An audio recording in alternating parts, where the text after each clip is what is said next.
Back to the Toffee Blues, your source for all things Everton. My name's Connor Williams, and you're back with a match reaction to the Crystal Palace Everton game in the FA Cup. It finished 1-1. Sorry, it finished 0-0. Sorry. There's a fair bit to talk about, isn't there? If you just watch the game. So we'll get on to that in a minute. Overall, before all that kicked off, it was a bit of a dull game. I'm not gonna lie to you. I think in the first half, there's only one shot on target, and it came from us, and it was just on target. Um, then it kicked off after the red card, which we'll get into. Probably leave that till like one of the last things, just because it's a bit of a rant. Um, yeah, other than that, I thought both very defensively well organised teams. We were definitely, it felt like anyway, the better team. We had better chances in the second half. We got a bit more into it. Look at the stats now. We had a better XG and more shots, more equal shots on target. Couple of like really good chances as well. Onana had a good chance. Onana had a good chance. Dominic Calvert-Lewin had a really good chance where Danjuma had a couple of good chances, one straight at the keeper's gloves. The game could have been won. Albert Lewin absolutely gutted for him, needs a goal. When he missed his shot, well, he didn't miss it, went at the keeper's gloves, but it was, I'm not going to call it a save either. Um, he just kicked it at the keeper. I think he was trying to put it round the keeper. He needs a goal for his confidence. And then the red card. This game as a whole was tough. It's a game that I don't think many wanted, just because of where we are in the league. If it wasn't for the points deduction, I think we'd all be like, yeah, let's go for a cup. Especially after missing out on the League Cup, we'd be like, yeah, let's go for this now. Palace, but win one team at a time. The next thing you know, you're in the quarters, like with the Carabao Cup. But ah, this game, we drew. We get a replay. Honestly, it feels a little bit. I think I'd have rather we lost it. Virginia made his return today. I thought he played really well. Seamus Coleman also I thought had a nice decent game as well. Um, so yeah, Virginia though made a really good save towards the end. Great save. Honestly though, part of me wanted him to just let it in. The replay. This game has took two players out of us for the league, and we've got to now have a replay. All right, it's a Goodison, but still, it's another game in a busy fixture list. This time of year is tough on teams like us with small squads. We're Klopp moaning, Pep moaning. It must be nice though to have the quality of players they have. We have a very small squad. We are suffering as a result. And then what doesn't help is McNeil getting injured. That looks like it will be a fairly bad one. I don't see him coming back in. Luckily, we only play two games this whole month of January, unless the replay's put in, but two league games. But it looks like he won't be back this month, potentially. We'll have to wait and see, but he's got swelling on it. He definitely won't be back for Villa, I don't think, on the 14th in 10 days. Calvert-Lewin misses the next three league games. I'm assuming we'll appeal the red card. Not holding my breath will get anything, but we'll appeal it, I assume. Three games without Calvert-Lewin. All right, Beto does look decent. I would like to see Beto get better game time. Um, but Calvert-Lewin's important to us. There's him out for three games. What a joke. What a joke. And then we've got to replay this. We'd have been better off just losing it, dusting it off. I think most attitudes would have been, oh, it sucks to lose, which it does, but, onwards and upwards, let's concentrate on the league now. The red card, he was always, as soon as the VAR told him to go check it out, he was pausing on VAR. As soon as he said go check it out and he watched it, he was always giving the red. This is the man that booked Carlo Ancelotti for questioning his decisions. Just straight away. And if you remember it, Carlo Ancelotti was very polite about it, but he booked him anyway because a big prefect energy, clearly. Um, yeah, just Chris Cav was always going to do it, wasn't he? He was as soon as he came back, I was like, "This is a red." Joachim Anderson, bless him, is new to Everton clearly because he was there whispering, "Oh, it's definitely not a red," and then the red card gets shown. Um, an absolute farce. I mean, part of me is like, here's the thing with the referees, and especially with Everton, but in general, it either is corrupt, the whole league, the whole system is corrupt, or you're just very, very, very incompetent at your job. All of you, you are widely incompetent at it. Either one, take your pick. Either it's corrupt or you're incompetent. Take your pick. Either one doesn't really matter. Same result is just horrible viewing for football fans. People pay to go to games, they pay for Sky, Amazon, BT, and it seems like, and this isn't just Everton now, which is why I'm not so fully on the. I don't know whether I'm on the corrupt side because it does happen to other teams, which makes me think I'm more on the incompetent side. But I don't know. I don't know. Just with our look at the minute with the points deduction, it does seem a bit iffy. Um, so I am sort of like right in the middle of, is it both? Maybe it's both. Maybe it's just both. But yeah, people pay all that money to see football in the three, four ways you can view it in this country, and it feels like not even Everton, now this is wider football in general, the Premier League. It feels like every weekend is now a discussion about the referees, about VAR, and it is a killer for football. This is like Vince McMahon levels of booking and scripting in football, and it is killing the game off. People are getting fed up, not just us. Wolves fans have been fed up this season.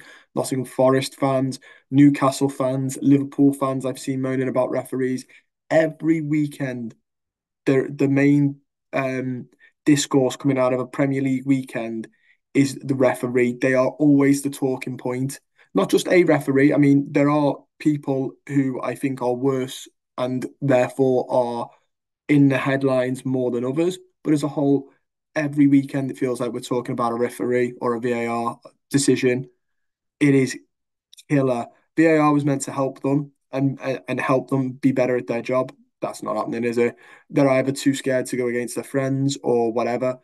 It's just not helping, is it? It's making things worse, and it's making referees give worse decisions somehow, which is not. The technology should help, and the technology, in principle, the idea of it is fantastic. But what is the point if you have people that don't know how to use it properly? And I know people, I see people, referees will come out with respect referees, and I'm not, not going to the heights of like, making it personal. This isn't personal. I'm just saying you're not very good at your job, and I'm only saying that because we get to watch it week in, week out, and you're not.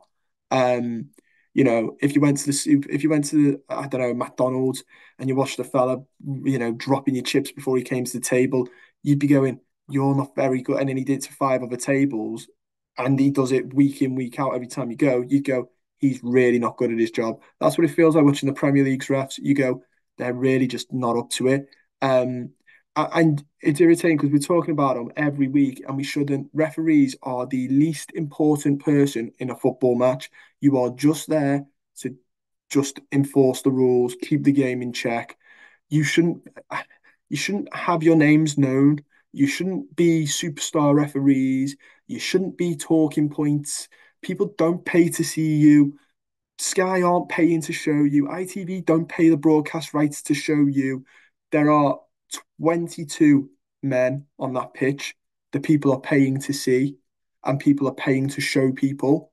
You are not part of that. You, the linesman, you're not part of that. You are just a tool to help the game progress. That's all you should be. You really should be anonymous because, that's your job. You don't know your postman's name because that's his job to go for Roy Keane. Your job is to just keep the game going along. You shouldn't be the main talking point. You really shouldn't. Um, but alas, we talk about them every week. It is so mind-boggling, infuriating that we talk about them every week. And there are names now that people, like these are just examples, but the referees' names off by heart. If you do your job properly, we shouldn't really know your name. And it's getting to the point now as well. I don't know why the Premier League don't just bring in foreign referees. The Premier League's meant to be one of the best leagues in the world, if not the best. We have a brilliant influx of brilliant, talented foreign players from all over the world who bring their skills to the Premier League, and in my opinion, make it fantastic. It's diverse, but the referees I don't know why we don't just bring in foreign referees. Because if you're FIFA, you're UEFA, and you watch the Premier League, I don't know how you pick any of these lads to host your to ref your European or international tournaments this year. If I was watching this and I'm a head body of a competition in Europe or internationally, I'd be like, do we have to pick any from England? Could we not pick them all from Europe or the rest of the world? I don't know why the Premier League don't. Maybe that's the kick up the backside that they need is this fear that your job, if you're not performing, you will, face repercussions. Somebody is there to take it because it, it's it's not fair on football fans that referees are changing the game that much and are coming out of it as big talking points. If Palace had won tonight, we would feel hard done by for the red card, obviously, and we would be moaning about the red card. But broadcasters will be talking about it. People on social media would, and it would also like if you want to flow it the other way, so it's not like oh poor you. It would rob something of Palace, wouldn't it? Because it's their win, but anyone's talking about the officials, which is the other way that doesn't get spoken about enough. But like when your team loses, the other team that win, I mean, I'm not saying poor them because they've won, but to an extent, yeah, poor them because everyone just talks about the ref. Not oh how good were they? Just even if they deserved it, but it was a dodgy penalty or a dodgy sending off. No one will go, oh yeah, well he deserved it. People go, oh the referee, what a call, what an awful call, and then all their hard work, boom, nil and void because the referee's the main man, the main talking point once again. It is ludicrous. Yeah, and now we've got a replay. I'll be interested to see if Everton appeal. I hope they do, but I don't. But it would just be.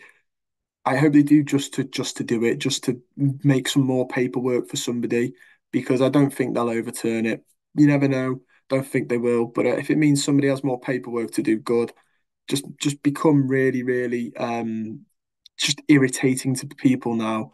The Everton fans were chanting, "You're not fit to ref the game." Their voices were heard very clearly. You'd think it was a Goodison Park, to be fair, when I was watching it, the noise coming through. But yeah, and this is meant to be a review of the game, which was really dull up until the red card. Then more chances came in, et cetera, et cetera. Um, but like, I should be talking to you about a really dull 0-0 draw. Hopefully, we'd have without the red card, we'd have pushed on. But worst comes to worst, it stayed like it was in the first. I should be again. Really boring game that. Yeah, missing some players, need some back, don't we? You know. But instead, now I've just gone on a 10-minute rant about a referee. I yeah. To go back though into the match, we'll try and end on a good note. I thought Virginia did play well. It was nice to see James Coleman back again. Thought he had a really good game. TL, I think, needs a goal, bless him. We're confident it will come eventually and he will be back again. There were a couple of players that looked like they were knackered. Tarkowski looked a bit knackered. McNeil looked a bit shattered as well. I just hope McNeil's injury is not as bad as it looks. Moving forward, I wouldn't get rid of Dan Schumer in this window either. We might need him, whether we like it or the manager likes it or not. I think if McNeil's out, the next obvious move is moving Harrison to the left, Dan Juma to the right, and then when Decore's fit, Decore back there in that spot behind Calvert Lewin. Yeah, I think that's all we got time for, guys. Unfortunately, like I said, a result on paper that we should be happy about ish, but it just with the how congested this part of the season is with the points deduction. So we do need to focus on the league once again. If we were where we should be, like 10th, we could have, we're not getting Europe there if you had the points back on, but we're also not realistically going to get relegated. We could have really focused on this. So that goes against us as well. We've got bigger priorities. We've lost two players in this first one. Don't want to do the second one. The players look shattered as it is. So yeah, but to end on it, the team played well. The team did play well in the second half. They came back into it in the second half. First half, they were very well organised. So yeah, leave your comments, thoughts down below, and I'll see you guys very soon.